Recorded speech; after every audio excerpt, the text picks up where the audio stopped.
Hello and welcome back to Glass Cannon, and we're about to besiege Ustakov Castle once again, because the last time we did this, something rather wonderful happened. We got hit by one of our own catapults, and yes, let us not speak of it, but yes, who knows, maybe it's gonna happen again. So I thought I would warn you ahead of time that happened last time, so that would be very amusing, albeit, shall we say, a little bit harsh, and I think it's unlikely, right? Isn't it? Oh no, I may have already jinxed myself in a rather egregious manner. Oh well, never mind. Let's zoom ahead here a little bit. As you can see, look at that. That was a wonderful bear assassin hit right there. Seems like one of our bear assassins has taken control of one of the catapults and was able to get a couple of kills, which is actually real nice, because obviously, as one of you said in the comments, generally the catapults are pretty good at clearing out the battlements, and especially look at that, look at these things right here, and it's a super nice. Oh, look at that, boom. Okay, well, didn't get any kills right there, but it looks very cool, let's just say that.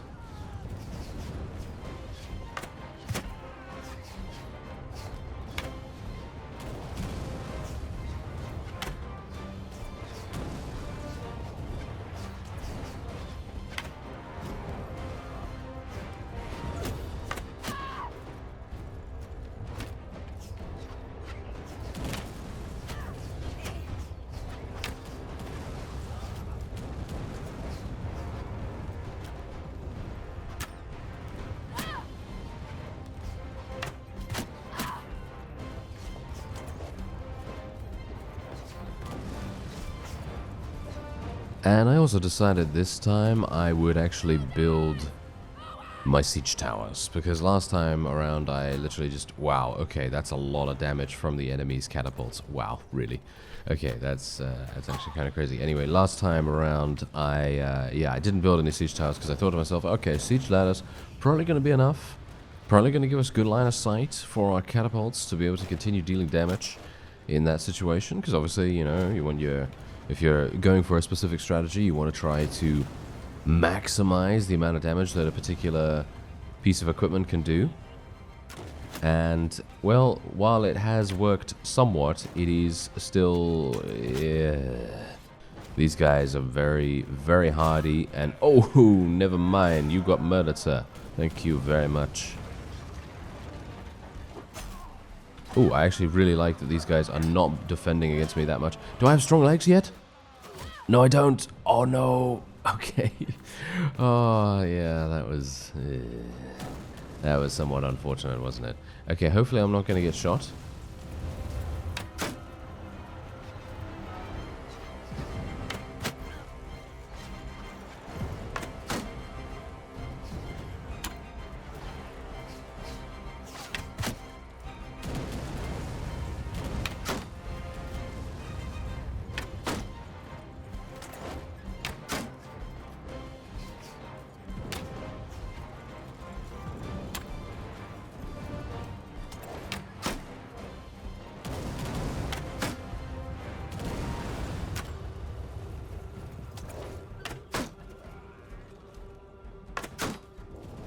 Yes, the AI is rather supernatural at times, as you can quite clearly tell. They are raising that. Look, watch this, watch this. Boom. They all raise their shields at exactly the same time. Ah, yeah. I don't know how realistic that is, because I mean, generally, I feel like in a combat situation, they'd probably have their shields raised almost all the time, right? I mean, I don't know. Except if they're attacking, I guess, or something like that. But whatever the case, I think we can actually do some pretty massive damage to the enemy archers here, because they don't seem to be wielding shields that much. Ow. Okay, I'm being shot by something, but I can't really see what. Ah, hello there. He's up there.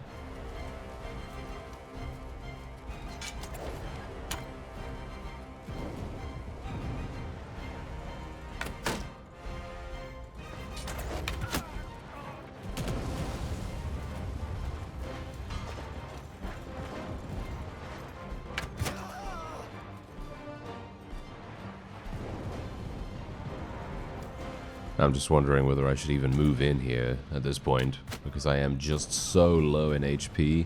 basically any attack is going to kill me. And I do need to be a little bit aware of that, of course.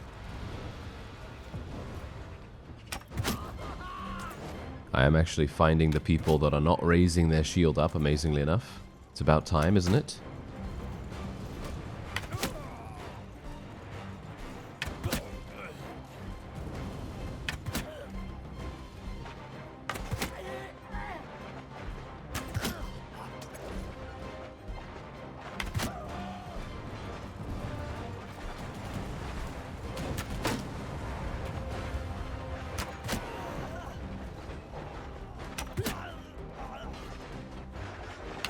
It's actually quite amazing. I'm getting a lot of kills right here, but my athletic skill is just so stagnant. Not sure what's going on with that. Maybe I should tweak the athletic skill a little bit, because at the moment it's at 125%. So in other words, I gain 25% additional experience every single time I do an athletics related action. And maybe it would be a good idea to change that, because it seems to me like athletics does take quite a bit longer to level up in comparison to the other combat skills. And I'm talking about even riding skill. Riding skill is really, really easy to level up in comparison to athletics, and it's the same kind of thing. You know, it's a movement, a maneuver ability, or should I say, maneuver skill. And oh, hello there. Oh, they have had enough of my messing around by the looks of things. They really want to murder me right now. Okay, wait a minute. I only have 6 arrows. Oh, I don't have enough. Oh, wait. I'm walking up. Oh, no. I'm going to get shot. I'm dead. 100%. I am dead. If the archers are worth anything, they will kill me right now. Oh. I'm living? I can't believe it. Okay, wait a minute. In 5 seconds, I'm going to die. What do you bet? 5, 4, 3, 2. No? Okay. Well, that's very interesting. I would have expected me to die very, very easily right there. Okay, so anyway, let's just let our people go in now.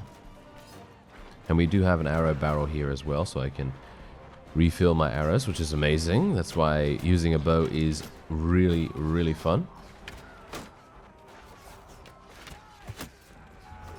But of course, you can refill your crossbow skill too, or should we say your crossbow quiver.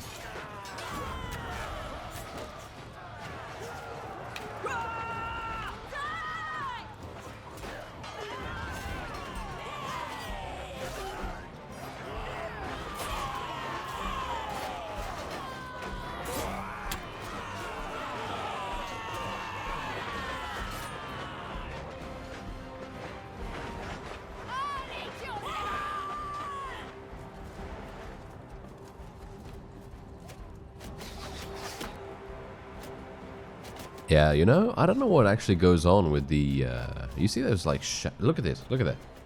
That weird shadow thing. I'm not entirely sure what, well, not entirely sure what happened there. I mean, generally, I know why I died, but I'm talking about the shadow thing. I don't know why that actually happens. I think that's a graphical issue. I don't think it's one of my mods that causes that, so it's a little bit of a mystery. But it's fine, because we have now achieved victory at Ustakor Castle. And as you can see, because I took no control of any of the people, I think that basically prevents the crash, which is actually, well, some parts at least reassuring, and some parts somewhat disappointing, because it's actually really fun to control some of your own forces, but obviously RTS camera, if there seems to be an issue with it, then apparently there's an issue with it. Maybe it's just my installation of it, who knows. But whatever the case, I'm just going to be showing mercy here, declining to capture it myself, and then we're going to be assigning it to someone that deserves it. Oh dear. Alright. The Northern Empire is now declaring war against us. That's actually not bad. That is actually not too bad. Ustakor Castle has now been taken. I'm actually wondering whether I should take this myself, and then also capture Revyl, because, I mean, you could see here that they're actually supporting me quite heavily here, and I don't really know whether anyone makes sense. I mean, Mimir definitely makes sense, but he has so many fiefs as it is. I don't know whether it's worth him having another one, because it's going to spread his clan very thinly in regards to defense, and so I'm thinking to myself, yeah, okay, we're probably going to give it to myself here. I actually noticed one thing in the prisoner's hold here in Ustakov Castle, and that is that Vilda is in the dungeon, and I'm actually not wanting that to be the case. So what we're going to do is we're going to take him out of the prisoner's hold, and we're going to speak to him. Not going to execute him. I might have clicked on the wrong option there. Grand Prince? He's the grand... Wait a minute. He's the ruler? What happened to Ragenvad? Yes, he was murdered. Wow. He died in battle in 1090 at the age of 44. I had no idea that he was dead. Okay, that shows how much I pay attention, doesn't it? Okay. Yes, well, whatever the case, 1090. When was that? Is that this year? I'm actually not sure. Anyway, oh, well, I guess I'll just keep him in my army until there's a ransom demand or something along those lines. That's probably going to be good to go. But yeah, we are now declaring war, or shall we say, the Northern Empire has declared war against us. And we are now fighting against them.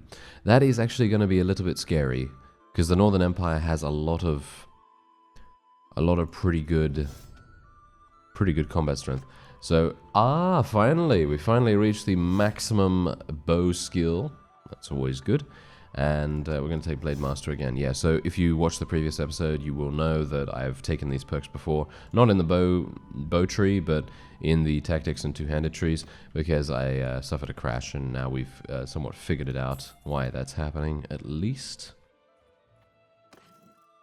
And what I'm going to do is I'm actually going to bombard Revyl a little bit, I think. I'm going to bombard it a little... Oh, no! Oh, dear! Okay, so this is actually somewhat bad. Yes. This is actually kind of bad. Okay. We're going to have to build trebuchets here. I mean, apart from the fact that, obviously, this is... You know, the war declaration that we've just seen is very, very bad. Where's the fourth one? There it is. Hidden in the trees. Of course it is. Okay. Yes, so... Apart from the fact that the Western Empire has now declared war against us, we now also have to deal with the fact that, well, Revyl needs to have its walls destroyed, and it has 67,000 HP, which is actually not that much. It's not that much, so it should be okay for us to hopefully do something here, but I'm not entirely sure if we're going to be able to do this before we lose significant territory to the other factions that have declared war against us. I'm actually really surprised that they're deciding to gang up on us in such an egregious manner, but let's have a look. Northern Empire 6.6k, and the West... Oh no. The Western Empire has almost 8,000 combat strength, and we have, well, just over 8,000. So, yeah, that's a pretty big deal. Alright, I'm going to be making peace with the Sturgians after I have taken Revyl. That makes the most sense, in my opinion. And then we're going to be able to concentrate our efforts on defending against the two empires, which are very much attempting to murder us in, well, very ruthless fashion. Alright, so I build my trebuchets. Let's get all 4 of them out. For some reason, I can't click on this thing in the trees here unless I turn the camera. Kind of weird. Okay. And let's do this. Alright, so we've destroyed the walls of Revyl, and as you can see, we had literally someone, Mr. Olek actually, breathing down our necks a little bit.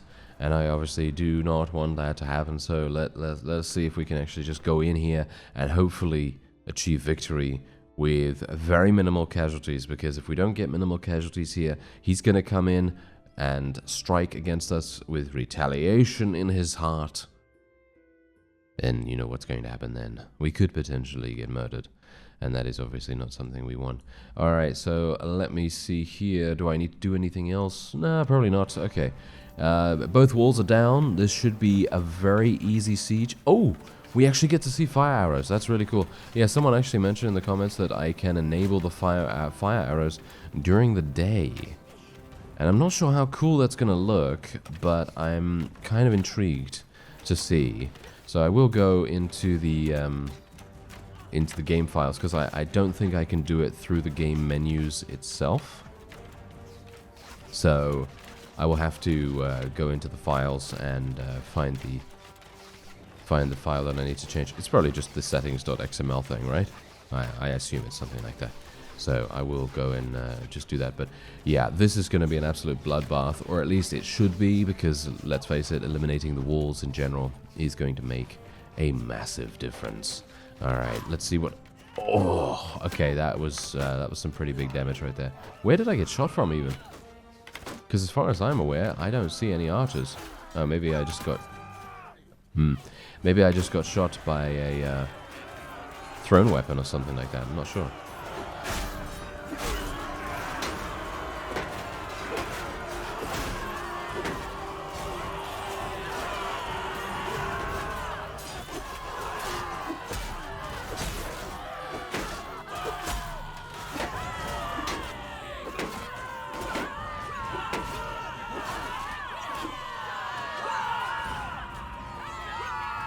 Well, that was pretty nice and easy, wasn't it? Yes, that was very, very nice and easy. I was actually hoping that if I used my two-handed a little bit more, I might actually be able to get some more not two-handed skill. So, well, obviously some more two-handed skill, but I might be able to get some more athletic skill. Because athletic skill, obviously, as you could no doubt tell from me, you know, kind of complaining about it in the previous siege, is a bit slow to level. So I was hoping that maybe melee skills might actually give me more experience. But obviously, leveling up melee skills, especially when it comes to using the realistic battle AI, can be very difficult, because that mod does improve the defensive nature of the AI by a significant margin. I'm stuck. Yeah, I was a little bit stuck there in between those enemies. Definitely not something, definitely not somewhere, shall we say, you want to be. Yeah, that's not particularly good. Alright, so I'm just going to speed things up real quick. I'm just going to make sure that we don't miss out on any units here. Seems like everything's pretty much done. There we go. And how many units did we lose? Wow, we literally lost basically nothing. So that is super nice. That is usually what is going to occur when you destroy the walls, of course. It's just a relatively significant time investment. So much significant that these units almost got us into a fight. I think if these bandits weren't here and they didn't decide to engage them, because they're actually attacking these forest bandits for some reason. I have no idea why they decided to do that, but anyway, I'm going to claim the fief straight up, and we're just going to be recruiting some people. Let me see what I can do here about the prisoners, because obviously we want to put prisoners in here. I'm going to take these two right now, and we'll take Vilder as well, because any ransoms that are going to come in, I will allow them to go, because we really want the money, and hopefully that's going to help us to maintain our presence here. I'm going to probably go for the managing screen as well, and we're going to just remove all of the constructions we're doing for the moment. I just want to try and maximize our loyalty gain at this time, because our security is so incredibly low that generally, because I'm obviously not of the same culture, we're going to be losing a little bit of loyalty. Maybe because my policies could maybe offset that. I'm not entirely sure at the moment, so we're just going to kind of leave that the way it is. Oh, he's getting a lot of people actually joining here. You know what? Why can't I make peace here? Is it because I'm in a siege? I think it's because I'm in a siege. Okay, now they're going to join... Oh, no. This is really bad, actually. This is really, really bad, because I wasn't obviously able to get the walls repaired. And this is also the reason why I've said in the past that destroying the walls is a double-edged sword. Because, on the one hand, it obviously provides you with the greatest possible chance to capture the fief yourself, but it also then provides you with almost zero defense if the enemy were to come and try to capture it back from you. So this is going to be very interesting. I don't know whether we're going to be able to achieve victory here, to be honest. If we do indeed end up losing, then I will be... I don't know whether I'll be surprised, because let's face it, we are in a situation where it's not looking real good right now. Where are the ballistas, by the way, though? I'm not finding where the emplacements are. I am in an absolutely awful position right now. I have no idea. Oh, over there? I don't know where the enemy's coming from. Oh, they're coming from over this direction. Okay, so that's pretty good. You can see here, however, that my bear assassins being on the... Wait a minute. Why are my guys outside? What? What? Why did they go outside? Did I put them out there? I didn't put them out there, right? Oh, this is literally one of those. This is one of those times where I should literally be teaching a course on how to be maybe one of the most inept field commanders in the history of the world, because it's almost as though I am some bungling idiot. Actually, maybe let's not rephrase. Let's not rephrase that, because that's kind of accurate, right? Anyway, the point is, knowing where your units are is probably the first step to being a good commander, wouldn't you say? And I had no idea that they were down here. This is actually amazing.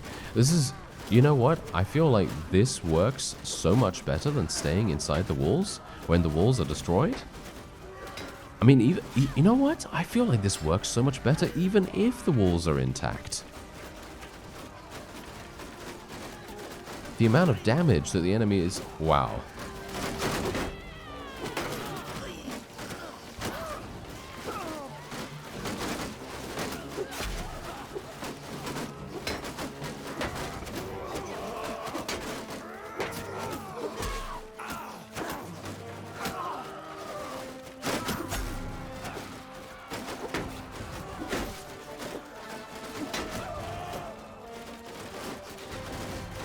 You know, I don't even know what to say to this at this point, because this is an absolute bloodbath, and I doubt they thought that that would be.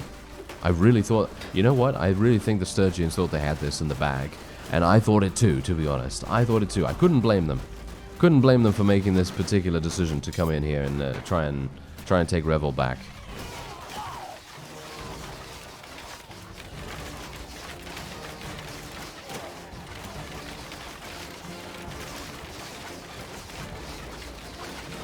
That is utter devastation, if ever I saw it. Absolutely utter devastation.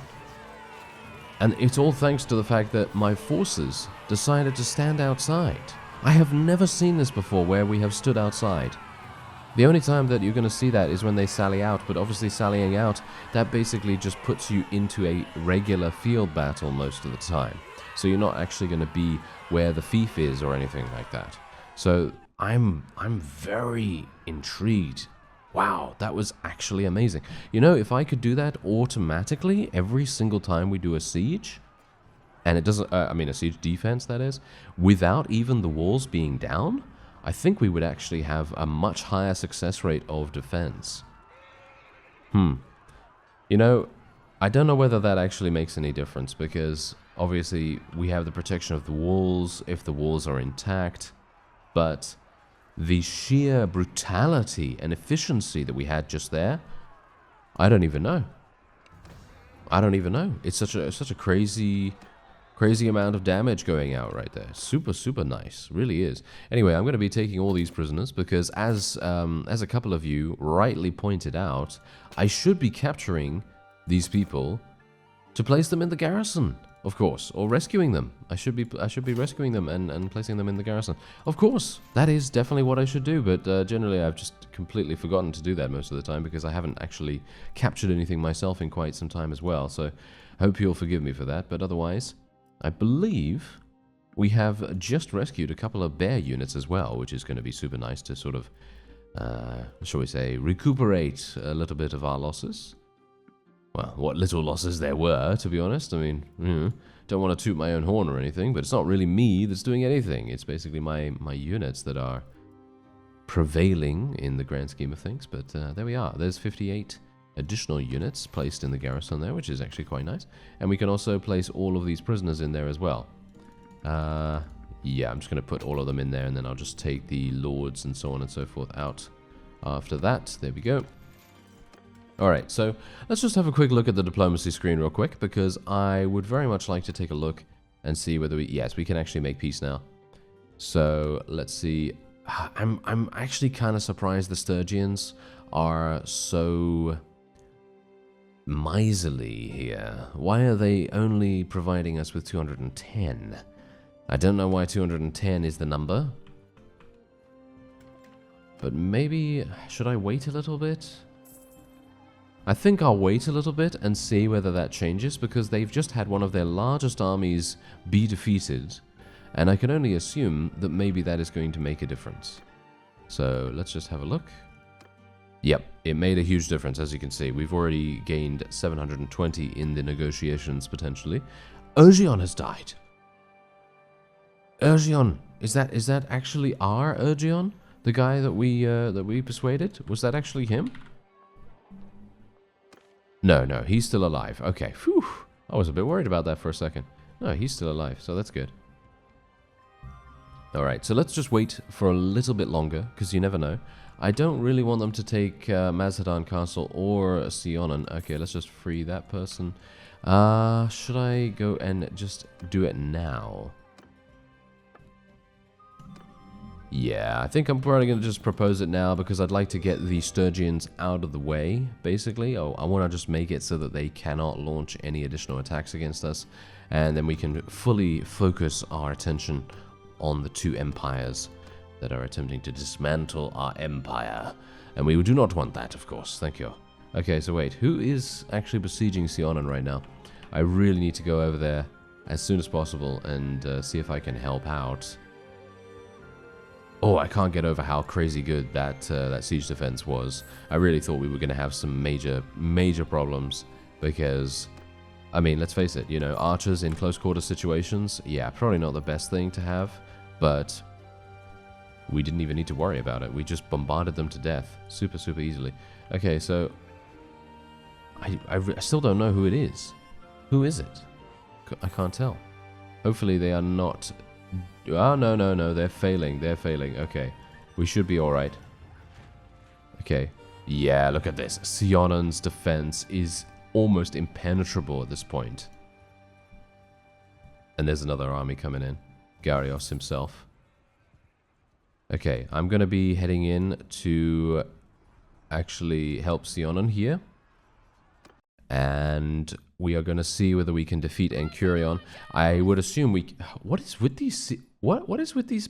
What? Battlefields? Look at the battlefield. What is with this?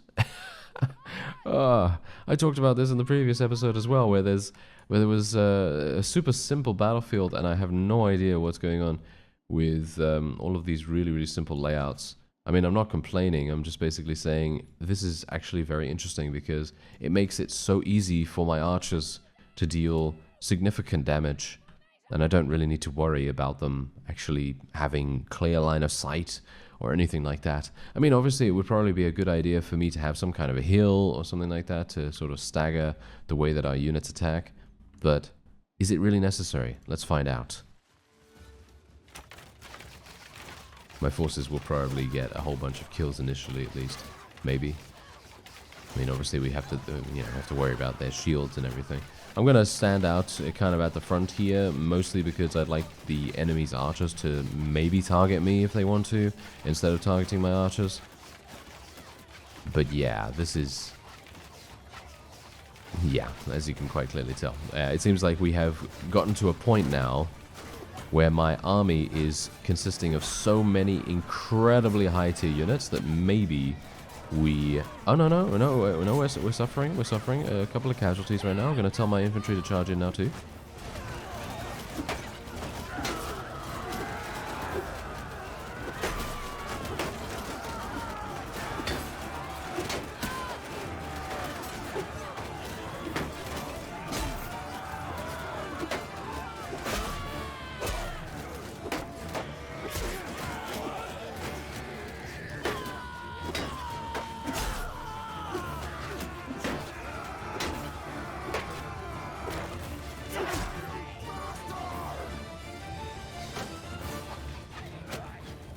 Alright, so I'm going to place my infantry back into a hold position, because we want to make sure that we don't overextend ourselves, and we also want the enemy to come to us. If they come to us, then everything is going to fall into place very smoothly, and we will not need to worry about it. Seems the enemy has scattered very significantly, actually. Let's just speed things up real fast. We'll see what happens here. Seems like our arrows are just unending at this point as well.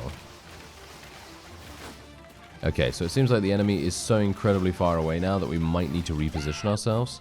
So let's do that. This might be...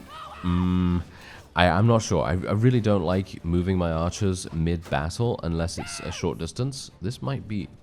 I think this is a short enough distance. I was thinking to myself maybe it was a bit too long, because when they're moving, obviously they're going to have a bit more difficulty setting their feet and being able to aim before the opponent is on them. So yeah, it doesn't seem like that's the case though, because as you can see, they've now set their feet and boom, getting some kills.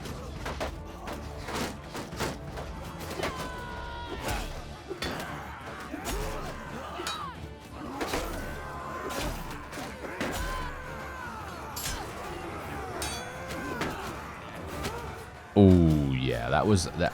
I don't even know how they do so much damage, but the AI is very good when it comes to fighting one-on-one, but this just gives me an absolutely amazing viewpoint of the battle itself. So obviously that big line there that is now starting to scatter, unfortunately, because obviously I'm dead, so auto-delegate now takes over, which I really, really do not like. Usually auto-delegate results in my forces having so many... Yep, I mean, you can see that by that big red portion of the text log right there.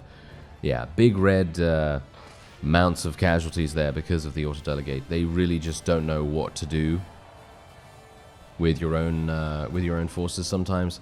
They're very good at stomping. So in other words, they're really good if you have an entire army full of cavalry, for example. But if you have infantry or archers, the auto-delegate seems to suffer quite heavily because they are... I think the main problem with them is that they are either way too aggressive, so they're going to run into enemies that will just completely murder them, or they will be too cautious, and they will allow the enemy to dictate the rhythm of the fight. And in my opinion, obviously, both things are going to result in many, many higher casualties. And you can see that right here. We actually ended up losing quite a few of our own units just purely for that fact. We had lost, I think, pretty much no one before I died. But obviously, that is the whole point. If the commander dies, then your units should become a little bit panicked. And as a result, you know, it's kind of a bit more realistic, I guess, in that sense. Unless they are, of course, very battle-hardened, and they have a sub-commander potentially to take over or something along those lines, maybe. Anyway, I'm pretty far away from anything, aren't I? No, I'm right next to Sionon, aren't I? Yes. Okay, so my prisoners will be okay. I will be able to take all of them, thank you. And I will be able to go into Sionon now, hopefully without being attacked. And then we can just sell all of these prisoners for 49,000. And we can also recruit some more people too. Fantastic. So we've now gained back, after selling the loot... Wow. Yes, we now have 341,000 once again, so that's super, super nice. If we do want to persuade anyone in the future, we're obviously going to be paying them 5 billion, so we need to be a little bit more careful with how we spend our money. Or maybe, actually, someone had a really funny... I laughed about this quite a lot, actually. Or maybe I will have to, you know, use a credit card. Maybe I'll have to, you know... persuade someone to join me with real money. Yeah, maybe that's going to have to be the case too, because maybe 600k is not enough, you know. Anyway, that's going to be it for this episode. Mazadaan Castle is actually under siege right now. Maranath is probably going to be under siege relatively soon, or maybe not, because I did see Garios going over there, so I'm not sure what he's deciding to do. Maybe he's besieging that castle instead. I don't know why he would do that. I don't think that is him. So Maranath will probably come under siege, and then we might need to intervene. But look at the amount of fiefs that we have to go up against right here. This is almost like a singular entity that we're going to need to fight against. And with that, I thank you very much for watching, and I'll see you next time.